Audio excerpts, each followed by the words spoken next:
Quick check before we start. How did you reach at this video, or how did you come at the topic itself of dates or a calendar table? If someone mentioned a dates table and you thought, what's that? Then you are at a foundation stage. You're at the correct place right now, but you're able to assess yourself also now. So you are at the foundation stage right now. If you're here because your YTD is going wrong, or some sorting is breaking, or things are not coming at how you expect. So now I think you have reached an intermediate stage where you have started thinking beyond just normal what Power BI is just giving it to you. Now you're able to think, okay, Power BI is a tool, but the end result, you'll have to work for it. So that is the mindset now you have seen now through Power BI now. So we are not going to deep dive into theory today.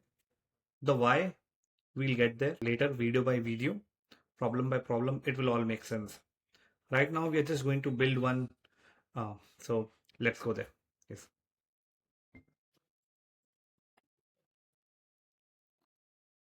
So without a dates table, many things will go wrong.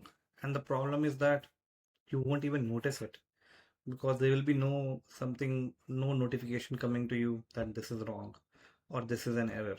It will be just be very quiet. YTD or your previous year calculations, they will be mostly wrong unless you have a backup data or like an Excel or somewhere to check that, to quality check, revalidate that, reconcile that if it is correct or not. You won't even know the difference, and this can matter a lot when you're presenting it to the stakeholders who will be very much attuned to the numbers. Empty months simply disappear. Just think, April you had no sale. So now where is April month? You won't even notice out here. And April being zero is a story. April disappearing is, if it just wouldn't show, then the whole story behind it also goes away. Sorting. We'll get into all these into more specific videos, and problem by problem we'll solve this. But you see how the sorting becomes alphabetical.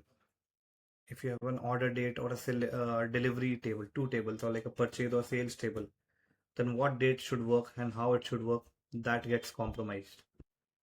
Each of these will get its own video. Right now we fix all of them at the root. Let's build the table now. This is how the date tables look like.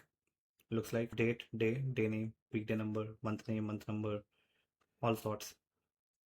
Some columns you might be thinking are not very much needed. For example, year, month number, year, quarter number, or year, month, date.